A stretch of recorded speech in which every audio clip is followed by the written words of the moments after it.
welcome to the ProView Sports Report. Aaron Rivera along with ProView President Steve Davis. And Steve, tons of fun stuff have happened in the last week.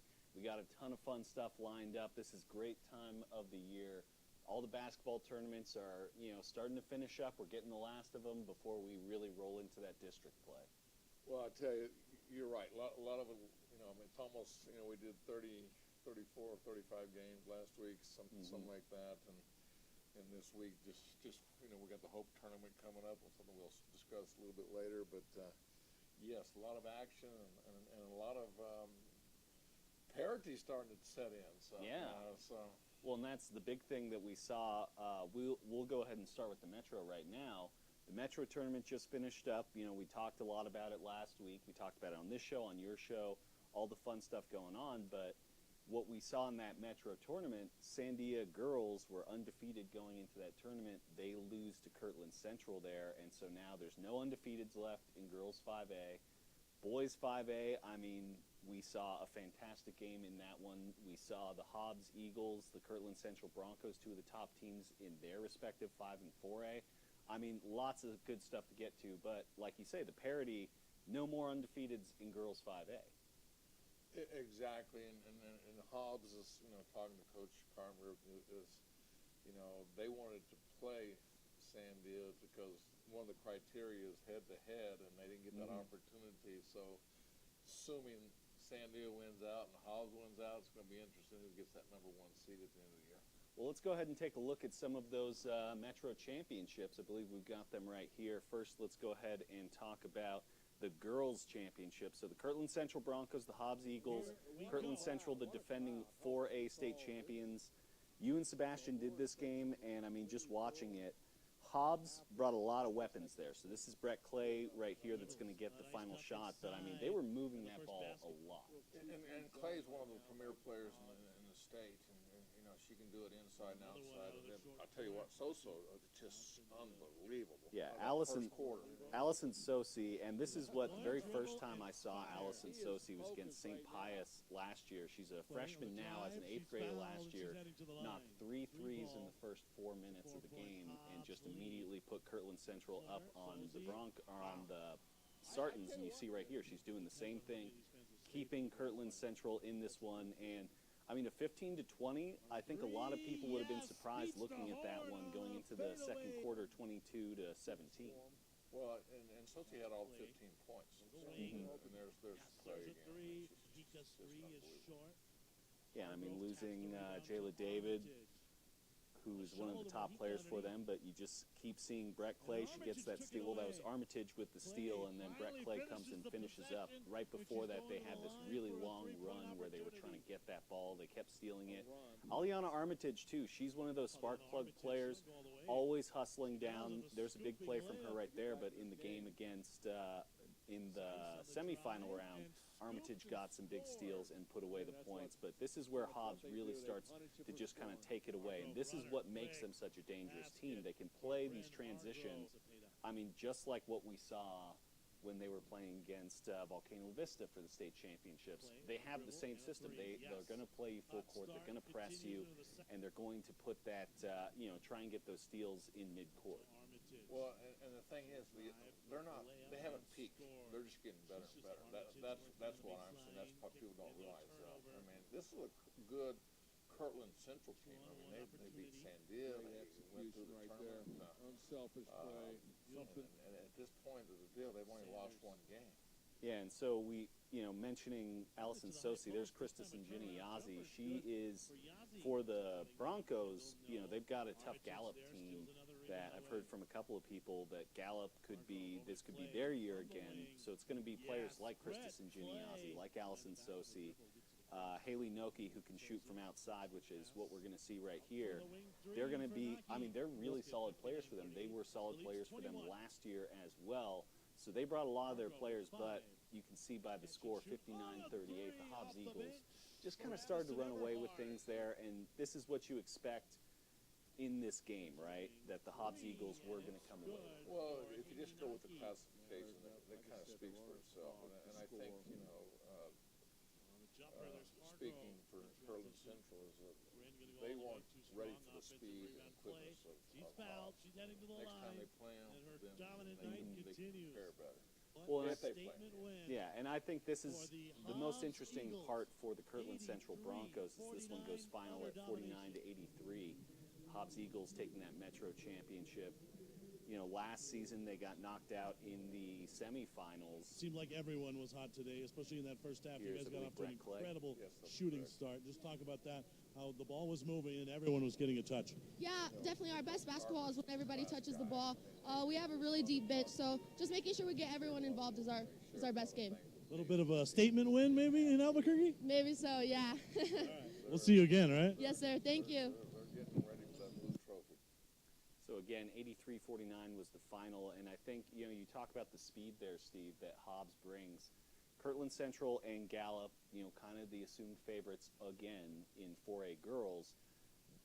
Gallup plays up and down just like that too, so that Hobbs game is something that could really help the Kirtland Central Broncos as they move along into their district play.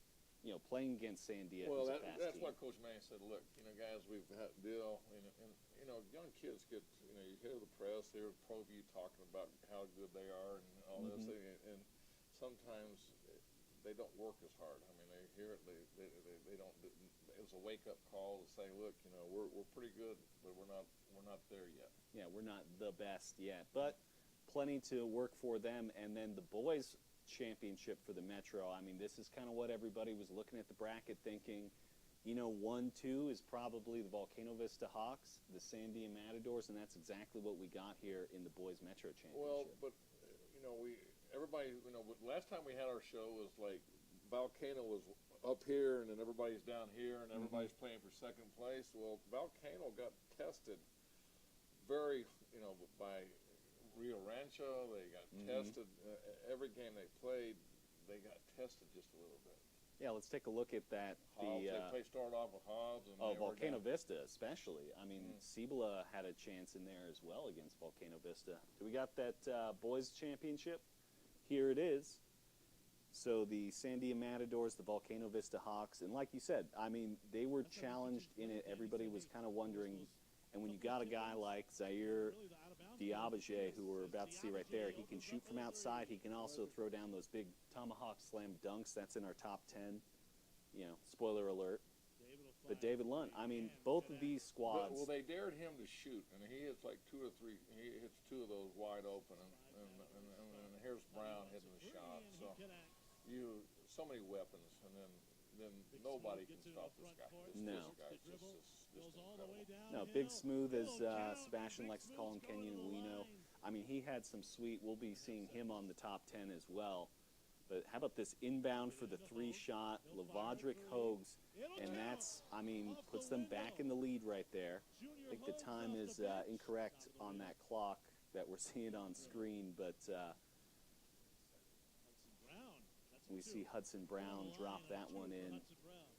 You know, what they do at Volcano, they can move the ball quick, but, I mean, you can go high-low with Kenyon, with David Lunn, with Asilian. But for Sandia, it's this. You want to rush up the court. You want to get the ball. Gad Harris in the first round against the Trisco Heritage put up 20 in the first half. He wants to go up and down the court. Well, they want to do it, and Volcano is only one of the teams that can limit them. They know how to do it. There's the other part that Harris does, going downhill and doing what he does. So. Yeah, and just a freshman still. And my understanding, he's a little bit older of a freshman, like he's not 13 right now, but you know, Gad Harris is mature. He knows how to attack it. Obviously, he's a great athlete. He's a running back for football. But then you get guys like David Lunn. I mean, David Lunn, another guy who was impressive as a freshman, now I believe a sophomore.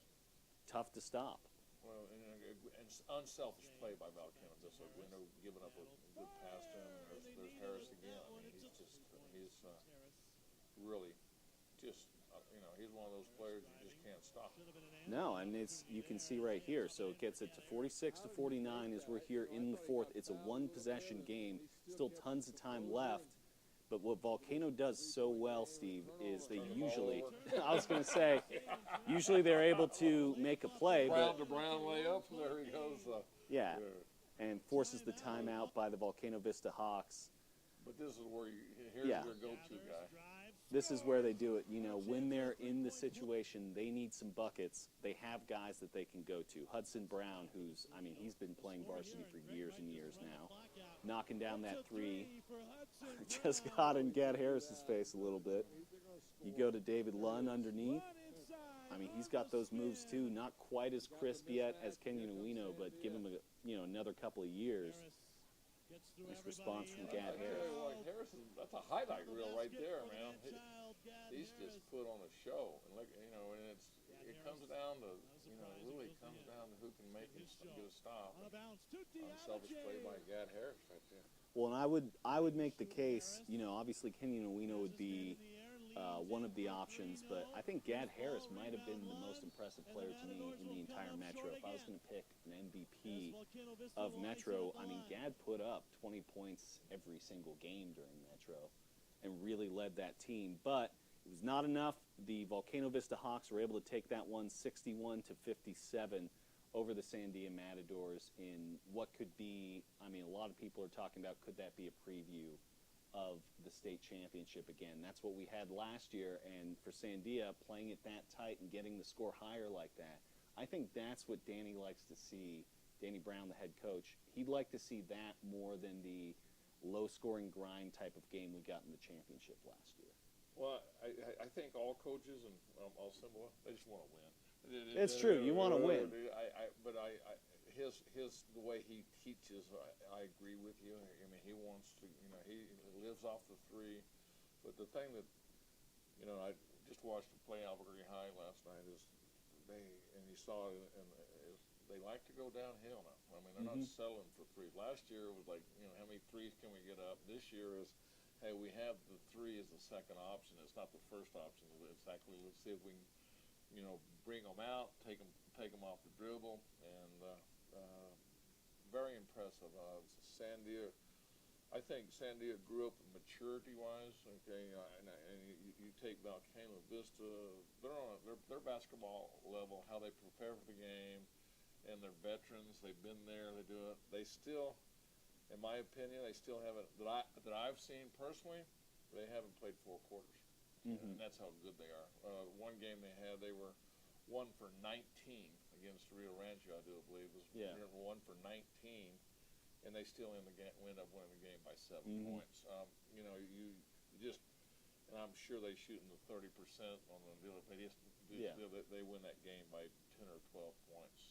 Well, and so some other, let's talk about some other teams that were impressive in this tournament. I'm going to go ahead and start with Rio Rancho, who you just mentioned. Obviously, almost completely, it's not a younger lineup, but it's not as seasoned and experienced of a lineup. And they made a pretty good run into this one, getting into the semifinals, getting into that third-place game and playing against Cleveland. Rio Rancho had a really good run of it, but so did Cleveland. And, I mean, Cleveland showed what they can do in this. Well, yes, and they got some good players. I mean, Wally's they're learning their roles. He likes to play, in the beginning it was like 10, now I think it's cut his rotation down to 8. And they got good parts. They got shooters from the outside, they got inside play, they got everything that you want, and now they just need to play unselfishly and believe in themselves. Yeah, and then on the girls' side, again, Rio Rancho, I mean, we all know that they've got the twins, the Martinez twins, and then also their sister Lily. Jack is, hitting big shots for them. But that girls' team, again, they also made kind of a run, and this is a squad that maybe it's not this year, maybe it's next year, that they finally make that step and push their way in. But they showed that they can at least keep up with and, compete with those top teams like Hobbs in that semifinal. Yeah, I agree with that. All right, so we're going to go ahead and take a quick break. We're going to look at the top 10 plays of the week, brought to you by Everguard Roofing and Solar.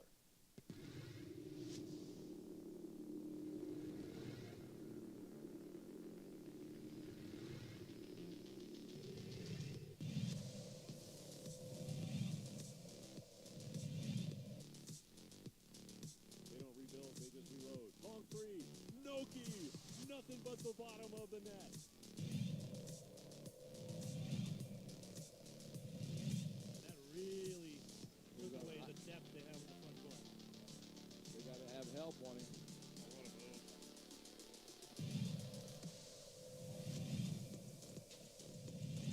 No, that was Herrera who fell. Outside, stolen by Armitage. One-on-one floater, good.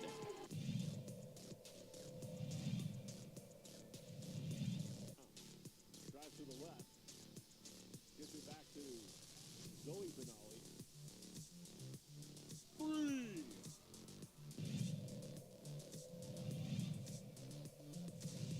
Peek underneath. And then Armitage took it away. Play finally finishes the possession.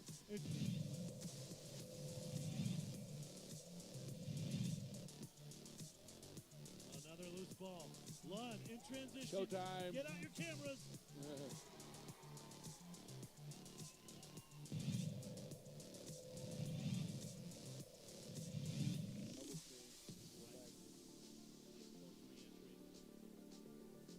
Footing. Lund. Count the basket.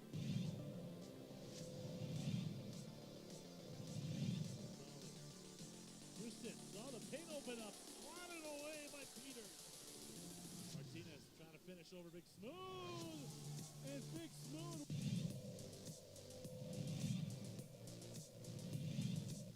1.5 seconds. We'll get it into Hogue. He'll fire a three. It'll count. Off the window. Again, Harris. Matador's on the move. Diabage in transition. Throws it down. Counted and a foul. Zaire Diabage with a right hand tomahawk.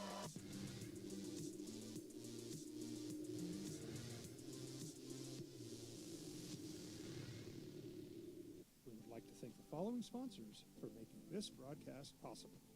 For over 20 years, Evergard Roofing and Solar has been committed to customer service.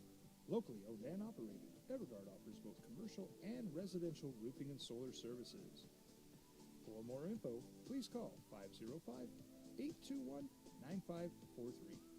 Evergard Roofing and Solar are proud supporters of ProView Sports Network and New Mexico Youth Athletics.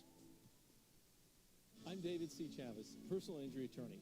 Our law firm was founded by my father, Thibaut J. Chavez, with one goal, to get New Mexicans the help they need. That's why we built a different kind of law firm. We focus on family values, dedicated service, and we make a real contribution by giving back to our communities. We can't change what happened to you or your loved ones, but we can help you get back on the road to recovery. We're by your side, and we're still as local as red and green.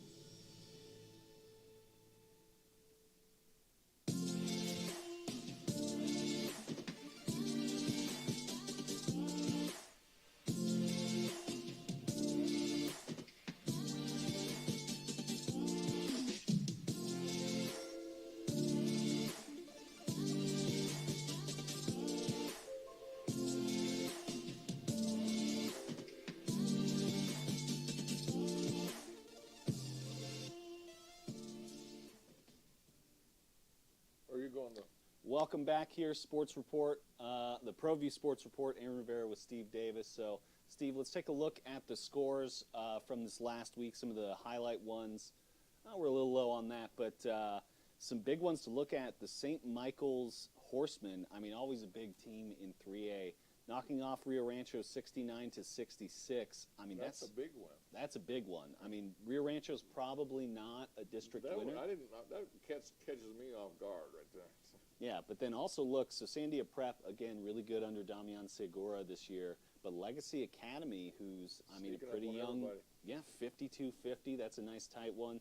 The St. Pius Sartans, who we'll be talking a little bit more about as we get into the Hope Christian tournament, beating Del Norte 70-62, and then El Dorado Valley playing tight 75-74 this week. And then on the girls' side, Steve, we were talking about Kirtland Central a lot during the Metro. How about look at that bottom left score down there? That's their district rival, the Gallup Bengals, and Gallup was able to beat Farmington by over 10 points. I mean, Farmington, again, another great team fielded up there on the girls' side. And then the intercity rivalry, Albuquerque Academy, St. Pius, the girls from Academy under their new coach, they get the win, 46-43 on a good St. Pius team. Well, Skarsgård taking it over. I mean, and they're good. They're young too. Mm-hmm. They got some high good things. So. And then Sandia Prep beating Legacy Academy 49-47, and then the Lovington Wildcats beating Carlsbad 39-36 in a battle of two Southern teams from opposite sides from right down the road from each other. So now, while we're talking about what the games have gone past, let's look at the schedule we've got coming up here on ProView Sports. So starting today, I believe our first game is going to be at 4:30. We've got the Hope Christian Invitational Tournament. So that's going to be on the NFHS. We're going to have all those games up there. Then the Metro Championship Swimming and Diving is going to be here on Saturday. All of that at West Mesa. Our director, Ty Metzger, he's going to be down there covering all of that. Then a little bit of basketball, Steve. You're headed up right after we finish filming this. You're going to head up to Las Vegas, New Mexico Highlands, taking on Black Hills State and Chadron State. Those will be on Comcast Channel 26, right where you're watching this today. Those 5 o'clock is the women's game. 7 o'clock is the men's game for tonight against Black Hills. I mean, those are going to be, I think, tough tests for NMHU. You know, this season for them hasn't quite gone great, but you know, those will be fun games to watch right here on Comcast. No, it's a lot. I mean, it's every week from now on the state tournament. It's going to be district play is going to start. Some starting this week. I mean, Volcano and Trisco will start tomorrow night. It could be while we're at it. Just bring it up. You know, Coach Brown could win his 400th game against Trisco Heritage tomorrow night. Yeah, that's that game you see there on the bottom. The Cibola versus El Dorado will be on Thursday. That's tomorrow. And, you know, we didn't talk about them during the Metro stuff, but Cibola put up a competitive game against Volcano Vista. They beat Valley in the first round. El Dorado just played that tight game against Valley. So Cibola is a team that could be sneaking up on people as it goes. The Coyotes of Roswell coming into town to play against the Rio Rancho Rams at 6 o'clock on Friday. And then we'll see, you know, after Trisco Heritage has that tough matchup with Volcano Vista, Cibola has a day off Friday, and then they'll play Trisco Heritage on Saturday. That game will be on Game Vision. All of those except for the Roswell Rio Rancho will be on Game Vision. The Hope Christian Invitational, though, that will be on the NFHS network, and that's what we're going to talk about now, Steve. As the Hope Christian Invitational, we do it every year.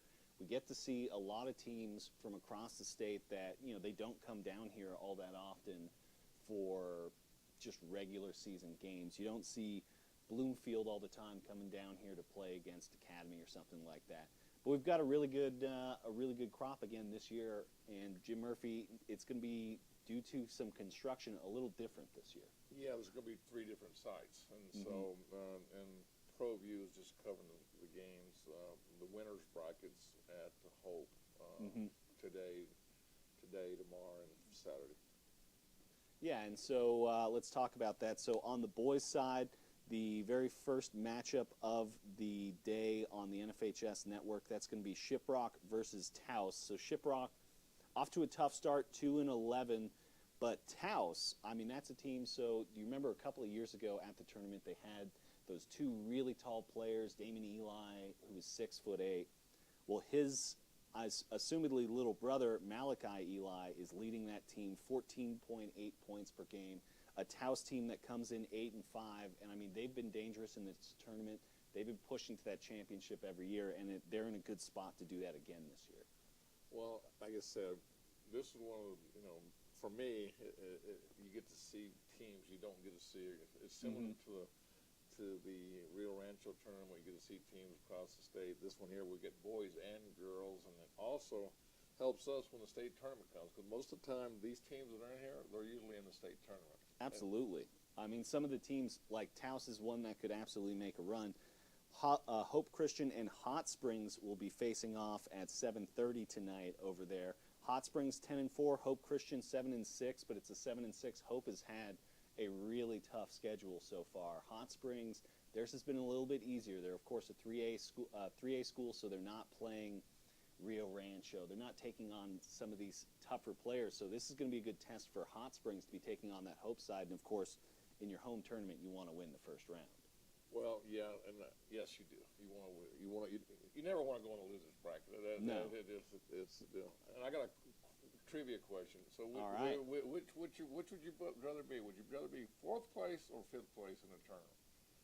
4th place or 5th place? Let's see. So 4th place, you're playing in the 3rd place game and losing. is 5th place the consolation bracket. Right. So, I mean, I would rather 4th place because I'd rather be higher up. But Well, you win another game. So in other words, you win 2 games to 1, and versus you're going to go 1 and 2, and you're going to have 2 games. I see. It's a good question. Just a trivia question. I thought you'd get you thinking there. So. Yeah, well, I'm sure we'll see some more of that in there. So the other teams in the boys' side, Artesia taking on West Las Vegas. That's another huge one. 9-4 West Las Vegas, and Artesia, they're sitting at 9-5. That's it. You know, we've seen them. They've got those 2 strong players, Charlie Campbell, Clay Kincaid. You know, the really big, tall one in Campbell. They really expect a lot out of them. And Artesia for a 4A team, I mean, there's a bunch of 4A teams in this. St. Pius, Hope Christian. These are teams that Artesia needs to match up really well against in 4A coming into this tournament. Well, and it looks like West Las Vegas, our buddy Richard Tripp's bringing them down, and it's always great to see him down here. Oh, yeah, they were competitive last year as well. And then on the girls' side, we'll be kicking things off today. We only have one today, which is Hope Christian versus Taos. So the girls for Hope are sitting at 8-7, while Taos is sitting at 4-10, led by Juliana Flores. But, I mean, some other teams in this one, Steve. Hot Springs coming up from TRC, taking on West Las Vegas.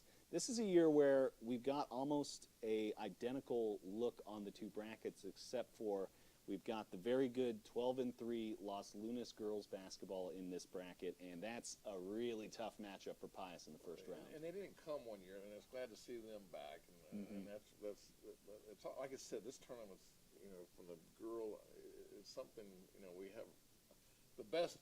When January starts, we have the Metro tournament, and then we have the Hope tournament, and we came off the Academy tournament before Christmas. So, and then the Rio Rancho tournament. We've had 4 of the best tournaments to cover in the state. Yeah, and then now, once this is over, we're going to roll into district play. So Pius versus Los Lunas, tough first-round matchup for the Sartans, but they will be at home. Artesia takes on Bloomfield, Hot Springs, West Las Vegas, and we'll once again look at that schedule. Again, you can watch all of the winners bracket will be on the NFHS network starting tomorrow. We've got the Shiprock Taos game at 4:30 today, the Hope Christian Hot Spring boys game, and then the Hope Christian Taos girls game will all be there. Again, this is our schedule coming up, Hope Christian Invitational. We've got the Cibola El Dorado game tonight. Tomorrow, more Hope Christian Invitational, Roswell versus Rio Rancho, Volcano Atrisco. Then Saturday, we've got the Metro Championship starting bright and early at 8 a.m. Championships for Hope Christian Invitational are Saturday. Boys and girls will have both of those. Plus Cibola Cougars versus Atrisco Heritage. And if you're a D2 basketball fan, New Mexico Highlands has 4 games all on the RMAC network right here on Comcast 26. Want to thank you so much for tuning in today again to the Sports Report. Steve, thanks for coming on again. Lots of great action coming your way on ProView Sports. Have a good one.